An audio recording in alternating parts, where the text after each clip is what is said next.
El 13 de mayo la Virgen María bajó de los cielos a Cova de Iría. Y de allá fue un nuevo aniversario de estos mensajes, ¿no es cierto?, que la Virgen quiso dejar al mundo en Fátima, que es, podríamos decir, como de todas las apariciones del siglo XX, como la más profética, la más importante, la más seria, la que ha tenido más repercusión, más resonancia, ¿no? Nosotros sabemos que los dos primeros secretos de Fátima fueron revelados por la misma Lucía, por la misma vidente, pero que el tercer secreto no lo quiso revelar, sino que ella prefirió dejarlo en manos del romano pontífice. Y bueno, Juan XXIII tuvo en su poder ese secreto de Fátima, pero no lo quiso publicar, le pareció que no era conveniente publicarlo. Lo mismo sucedió con Pablo VI, también lo tuvo en sus manos y prefirió no publicarlo. Juan Pablo II en el año 2000 decide publicar ese secreto. Y hace un documento, la Congregación para la Doctrina de la Fe emite un documento bastante largo donde explica un montón de cosas acerca de este tercer secreto. Bueno, entonces yo lo que voy a hacer ahora es leerles precisamente el texto oficial, el texto con el cual Juan Pablo II lee el mensaje, ¿no es cierto?, y entrega ese tercer secreto de Fátima, ¿no? Entonces está escrito por Sor Lucia, por una de las videntes, la que sobrevivió, la pastora que sobrevivió, ¿no?, a Jacinta y no me acuerdo cómo era, Francisco. Bueno, entonces, ¿qué dice este tercer secreto? Dice: después de las dos partes que ya he explicado, a la izquierda de Nuestra Señora y un poco más arriba, vimos un ángel con una espada llameante en su mano izquierda. Centelleando dio llamas que parecían incendiar el mundo, pero se apagaron al contacto con el esplendor que Nuestra Señora irradiaba hacia él desde su mano derecha. Señalando la tierra con su mano derecha, el ángel gritó en voz alta: penitencia, penitencia, penitencia. Y vimos en una inmensa luz que es Dios, algo similar a cómo se ven las personas en un espejo cuando pasan frente a él. Vimos un obispo vestido de blanco. Tuvimos la impresión de que era el Santo Padre. Otros obispos, sacerdotes, hombres y mujeres religiosos, subiendo una montaña escarpada, en la cima de la cual había una gran cruz de troncos toscamente labrados, como de un alcornoque con la corteza. Antes de llegar allí, el Santo Padre atravesó una gran ciudad medio en ruinas y medio temblorosa, con paso vacilante, afligido por el dolor y la pena, y oró por las almas de los cadáveres que encontró en su camino. Al llegar a la cima de la montaña, de rodillas al pie de la gran cruz, fue asesinado por un grupo de soldados que le dispararon balas y flechas. De la misma manera, murieron uno tras otro los demás obispos, sacerdotes, religiosos y religiosas, y varios laicos de diferentes rangos y posiciones. Bajo los dos brazos de la cruz había dos ángeles, cada uno con un aspersor de cristal en la mano, en el que recogían la sangre de los mártires y rociaban con ella a las almas que se dirigían hacia Dios. Tremenda esta profecía, estas palabras, que son realmente proféticas. Ahora vamos a ir analizando las cosas de a poquito. Las voy a tener un poco en suspenso, porque antes de hacer referencia al significado de esta profecía, quiero contarles una explicación que da Benedicto, el entonces cardenal Ratzinger, no era papa todavía, Entonces, Cardenal Ratzinger hace un comentario teológico acerca de las revelaciones privadas. Esta revelación es una revelación privada. ¿Cuál es la diferencia entre la revelación privada y la revelación pública? La revelación pública es la que está en los evangelios. La revelación pública es la que nos da el contenido de aquellas cosas que los católicos debemos creer sí o sí para ser católicos. La revelación pública es lo que está contenido. Creo en Dios, Padre, Todopoderoso. Todo lo que está en el credo pertenece a la revelación pública. Todos los cristianos, todos los católicos, para ser católicos debemos creer en ese contenido, ¿no es cierto? Si alguna de esas cosas no las creemos, entonces nos falta un elemento esencial para vivir la fe católica, para creer en la fe que enseña la Iglesia Católica. Ahora, hay muchas otras revelaciones que no pertenecen, que no son revelaciones públicas, no están hechas para todos, sino que tienen una finalidad específica y son revelaciones privadas, que se hacen, revelaciones que Dios hace, o Dios o la Virgen, hacen a un grupo de personas, o en un momento, sí, a un grupo de personas. Entonces, es muy importante distinguir entre unas y otras. Primero, porque el contenido de las revelaciones privadas no es un contenido que sea esencial a la fe. Por este mismo motivo, una persona que no acepta una revelación privada no está yendo en contra de la fe católica. O sea, una persona que diga, bueno, yo no sé si la aparición de San Fátima, no sé, o si la Virgen de Medjugorje, o si la Virgen de Salta, o si la Inmaculada, o si el corazón de Jesús de Margarita de la Coque, no tengo ni... Uno puede dudar, podríamos decir, de que eso venga de Dios y no está faltando, no está yendo contra la fe de la Iglesia.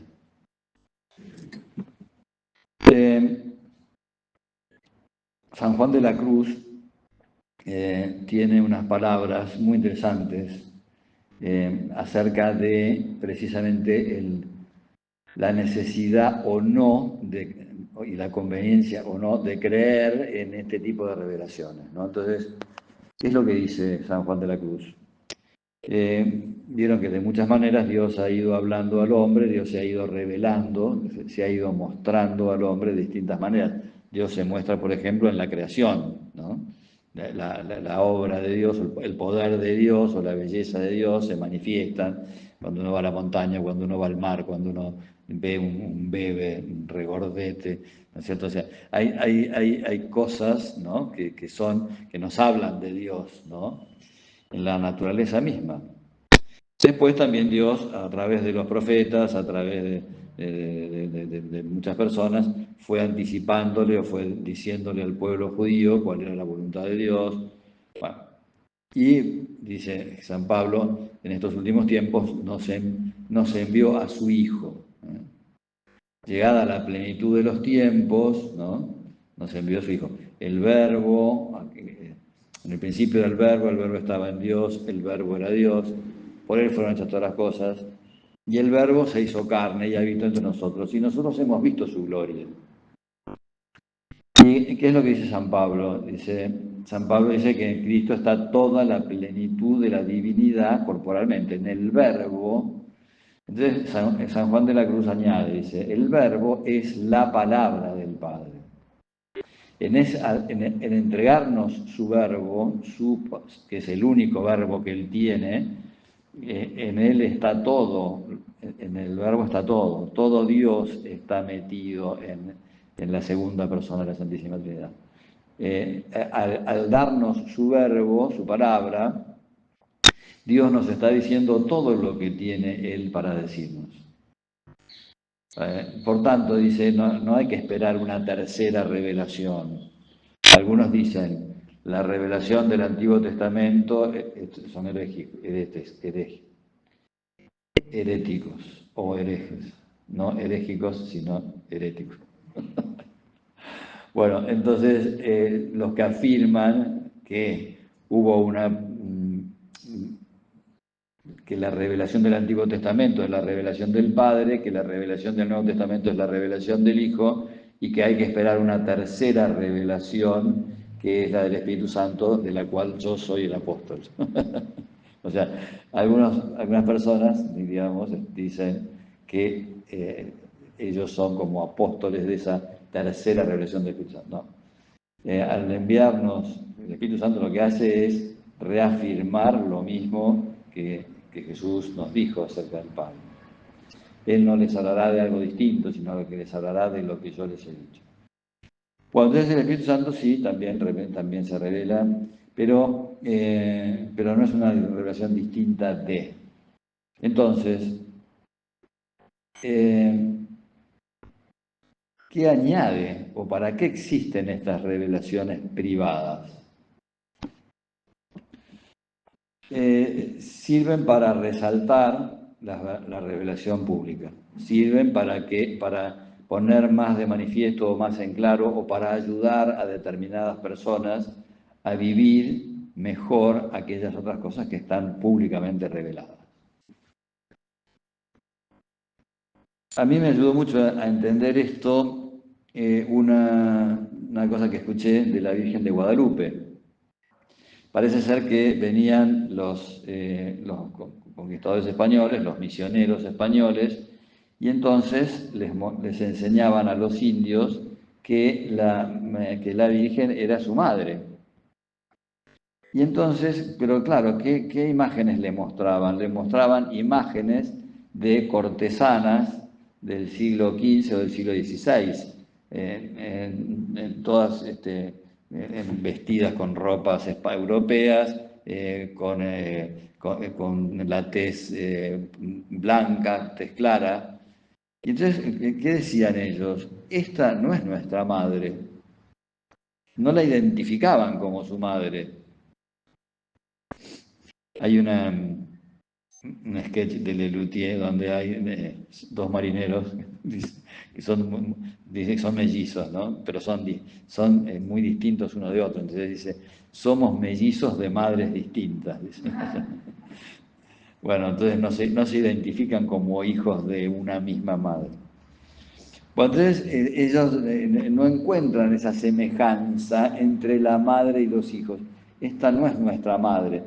Entonces, claro, cuando el indio Juan Diego despliega la tilma, ¿no? Se caen las flores y aparece el rostro de la guadalupana, entonces ellos dicen, esta sí que es nuestra madre. Bueno, entonces eso a mí me arrojó una luz para descubrir o para ver qué utilidad tiene la revelación particular. La revelación privada, o la revelación particular, la finalidad que tiene es ayudar a ese grupo de personas a que descubran a su madre, que su madre es como ellos, digamos, o sea que no es distinta de ellos, que ellos no son distintos de su madre, ni su madre. Entonces, bueno, eso a mí me encantó, me gustó, ¿no? O qué sé yo, la devoción al Sagrado Corazón de Jesús. Santa Margarita María de la Coque. Bueno, en el Sagrado Corazón de Jesús es donde se encuentra todo ese tesoro de gracia, todo ese tesoro de divinidad y de humanidad. El Sagrado Corazón, la devoción al Sagrado Corazón de Jesús, en definitiva, es la devoción a la persona misma de Cristo, ¿no? Expresada precisamente en ese lugar físico, podríamos decir, donde uno dice que reside la humanidad, ¿no? O sea, una persona vale lo que vale su corazón. La devoción al Sagrado Corazón de Jesús es la devoción al amor que Jesús nos tiene, tanto por ser Dios como por ser hombre. Bueno, entonces son ayudas que Dios envía para que uno pueda tener esa, podríamos decir, como más. Bueno, y entonces, ¿qué otra cosa dice el padre, el monseñor Ratzinger? Y explica que las devociones, que las revelaciones privadas no es obligatorio creerlas, ni siquiera cuando las explica el mismo Papa, porque es el mismo Juan Pablo II el que va a dar una explicación de de esta aparición, ¿no? De este secreto. Bueno, ni siquiera, pero está bueno saber que existe y que nos da estas. Entonces, ¿qué es lo que dice acerca de este tercer secreto? Porque vieron que la gente, hay en las redes ahora circulan muchísimas cosas, muchísimas versiones de cosas que uno no sabe si son ciertas o no son ciertas, ahora con la inteligencia artificial. Entonces, por ejemplo, en una época circulaba que el tercer secreto de Fátima decía que había que tener velas, a tener una provisión de velas porque iba a haber un apagón. Era una cosa parecida a lo del Eternauta, más o menos. Entonces, bueno, era toda una visión acerca del futuro, de lo que iba a suceder. El Papa lo que nos dice es que en realidad esta revelación nos habla fundamentalmente del martirio de los cristianos del siglo XX.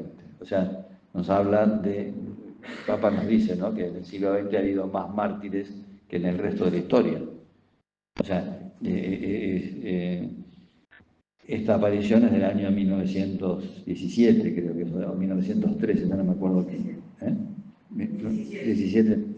Entonces, bueno, estaban en plena guerra mundial y entonces, claro, convertidos, penitencia, dice el ángel, ¿no? Esta es una invitación que el Señor está haciendo para que nosotros realmente nos demos cuenta de la necesidad de la penitencia. También entonces habla del ángel que tenía esa espada en llamas, que parecía que iba a hacer desaparecer al mundo. Dice, pero la presencia de la madre impide que se produzca esa destrucción. Y entonces además el llamado a la oración dice, hace que, ¿cómo lo interpreta el Papa? Como algo para que nosotros intervengamos en la historia. O sea, a veces la gente dice, bueno, quiero que me cuenten qué es lo que va a pasar, ¿vieron? Quiero que me cuenten qué es lo que va a pasar, necesito saber qué va a pasar. Entonces, este tipo de revelaciones o de secretos lo esperan, la expectativa es que me cuenten lo que va a pasar. Y entonces en realidad lo que te están diciendo es, cuando el ángel te dice penitencia, penitencia, y cuando la Virgen te habla de la oración, nos está diciendo, no esperen ustedes que yo les cuente lo que va a pasar, les estoy pidiendo que ustedes intervengan en la historia. Es decir, quiero que ustedes hagan penitencia y quiero que ustedes recen para que la historia cambie, para que ustedes cambien.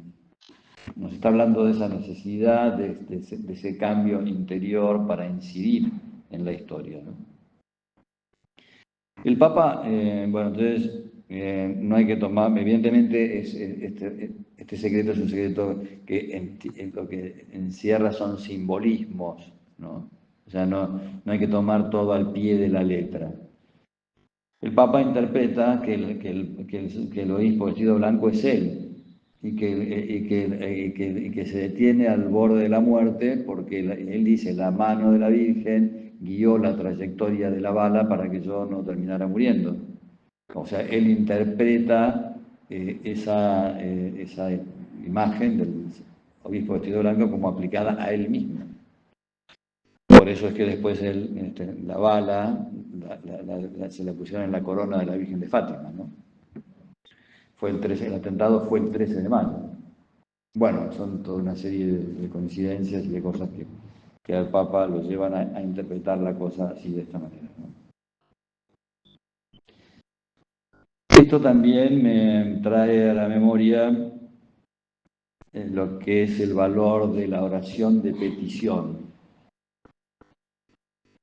Santo Tomás decía que entre los seres humanos la petición tiene una doble finalidad. Primera, informarlo a la persona interesada, informar a la persona interesada de la necesidad que uno tiene. Segundo, convencer a esa persona de lo muy necesitado que estamos, ¿no?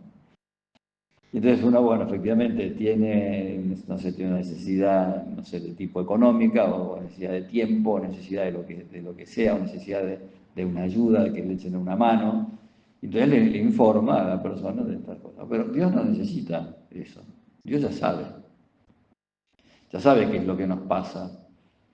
Dios ya sabe cuál es la gravedad de lo que nos está sucediendo. Dios ya sabe todo eso.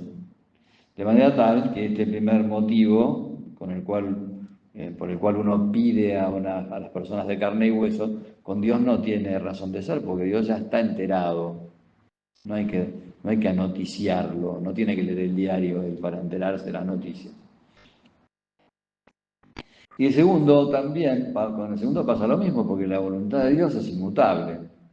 Cuando Dios ha determinado algo, ya lo determinó. Entonces uno dice, bueno, pero si Dios ya sabe y Dios ya toma la decisión, entonces ¿para qué sirve nuestra oración? ¿Qué razón de ser tiene que nosotros le pidamos a Dios? Bueno, la razón de ser es que muchas veces Dios cuenta con nuestra oración, que ya conoce, para haber tomado las decisiones. Esa insistencia en la oración, en el Evangelio vemos cuáles son las personas que consiguen milagros, ¿no? Las personas que consiguen milagros son las personas fundamentalmente las que son humildes. Aquella mujer que tocaba el manto de la Virgen, perdón, el manto de Jesús, ella no quiere identificarse, discretamente se acerca y toca la espalda del Señor, ¿no? Toca el manto del Señor, y el Señor se da cuenta que que alguien le ha robado, podríamos decir, como un milagro, ¿no? Sale y sabe que ha salido una gracia de adentro de él. Y pregunta, ¿quién me ha tocado? ¿No? Los apóstoles dicen, Señor, te están apretujando por todos lados, esto es como el subte de Buenos Aires, más o menos. Y vos preguntás, ¿quién te ha tocado? Bueno, entonces el Señor sabe que alguien le ha sacado un milagro, ¿no? O la cananea, también, ¿no? Porque Jesús le dice, bueno, yo he sido enviado a los hijos de la casa de Israel, no es lícito darle el pan de los hijos a los extraños. Y bueno, y dice, Señor, también los perrillos comen de las migajas que caen de la mesa de su Señor, ¿no? Esa humildad de aquella mujer, lo único que quería era que su hija se curara, todo lo demás le importaba poco, ¿no? Me encanta el diálogo de María y Jesús en las bodas de Caná, porque precisamente la respuesta de Jesús, yo he leído distintas respuestas, ¿no? Algunas dependen de que la cuenta un evangelista u otro, ¿vieron? Los evangelistas cuentan las mismas cosas, pero con algunos matices. Entonces, alguna de las respuestas dice, una respuesta muy española, mujer que nos va a ti y a mí, una traducción de tipo español. Mujer que nos va a ti y a mí significa, traducido al porteño, diría, vieja, no te metas en lo que no te importa. No te metas, vieja, no te metas. Así lo traduciría yo porteñamente. Otras de las traducciones dice que no ha llegado todavía mi hora. Ya no es el momento indicado para que yo haga. ¿Qué es lo que hace la Virgen? No le da ni 5 de bolilla.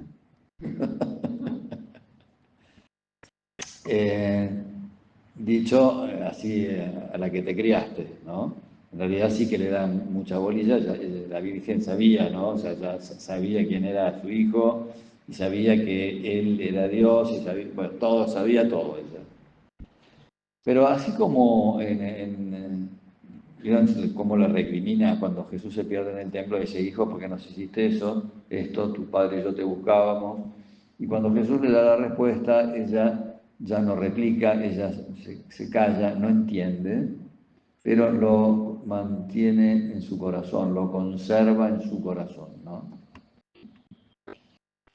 Bueno, buen ejemplo para todos nosotros, ¿no? Cuando no entendamos la voluntad de Dios, mantenerla en nuestro corazón, porque a lo mejor más adelante lo podemos llegar a entender. Pero yo además pienso que entre la Virgen y Jesús había un lenguaje distinto. Vieron que hace un tiempo una señora me dijo una cosa muy simpática, me dice: padre, mi marido y yo somos cómplices, entre nosotros tenemos una complicidad, es decir, hay un lenguaje que lo manejamos nosotros, solamente nosotros, ¿no? Nosotros nos entendemos. Él sabe lo que yo tengo adentro y sabe cómo siento y cómo decido. Yo sé cómo él. Y entonces nosotros nos... Fue una cosa más divertida. Un día estaba con unos novios y entonces ella declara lo siguiente: yo tengo un poder sobre mi novio que yo sé que no es lícito ejercer, decía. Era media bruja, o tres cuartos quizás, ¿no? Entonces yo sabía que ella tocaba determinados resortes y sabía que él no podía resistirse a esos resortes. Bueno, lo mismo pasa con la Virgen, ¿no? Qué bueno que es acudir sobre todo a su protección. ¿Cuántas veces necesitamos ser protegidos? Bueno, de hecho, el mundo entero está en medio de un volcán, ¿no? Estamos en medio de un volcán, necesitamos esa protección, necesitamos esa presencia protectora de la Virgen. Nos viene muy bien ese saber que la espada del ángel se detiene por la presencia de la Virgen, ¿no? Bueno, y que también la Virgen cuenta, y por eso la Virgen viene y nos pide, ¿no? Que hagamos penitencia, nos pide que recemos, por eso esa petición del rosario, ¿no es cierto?, que la Virgen hace a los pastores. En fin, este es el sentido de ese tercer secreto. No es el anuncio de lo que va a pasar después, sino que es, podríamos decir, como el resumen de lo que ha sido ese siglo XX, siglo de mártires. Eh, eh, el obispo que sube la montaña es precisamente, son los distintos papas que a lo largo del siglo pasado han ido, digamos, como sustentando o soportando el peso de la Iglesia, de esa Iglesia perseguida, ¿no? Bueno, si quieren meterse más en todo esto, les recomiendo que pongan Tercer Secreto de Fátima y que entren en la página web de la Santa Sede, ¿no? Ahí están todo esto, lo saqué de ahí, ¿no? Así que bueno, ahí pueden entrar y hacer un poquito de oración también con esto, ¿no? Digamos a la Santísima Virgen que ejerza su misión de madre. Ella lo va a hacer lo mismo, ¿no? Pero bueno, a las madres les gusta que los hijos les contemos y que los hijos les pidamos, ¿no? Esa es nuestra relación. Me acuerdo que cuando yo me fui a Roma, yo siempre fui muy parco para escribir, o sea, no sé escribir.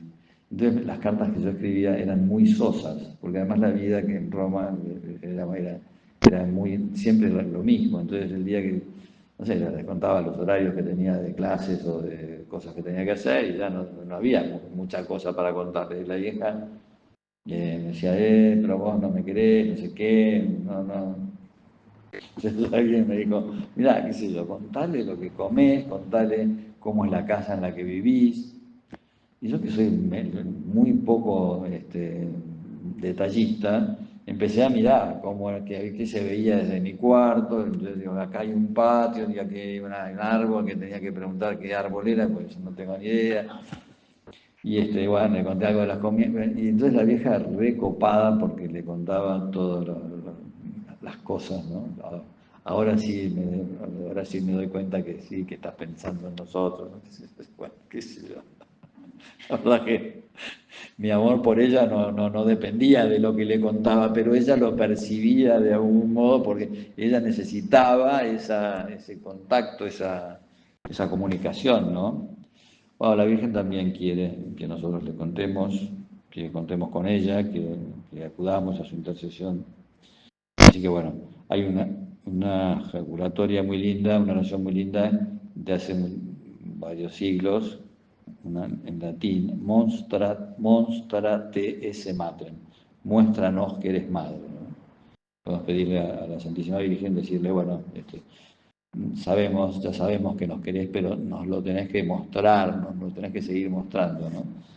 Así que es una buena manera como de ponerla contra la pared para que nos conceda todas esas gracias que necesitamos, especialmente por la paz del mundo, ¿no es cierto? Que es el Papa lo primero que ha pedido, ¿no? Lo primero que ha deseado al mundo entero es la pace sea con tutti voi, ¿no? Que la paz esté con todos ustedes. Pidámosle a la Santísima Virgen que nos conceda del Señor esta gracia.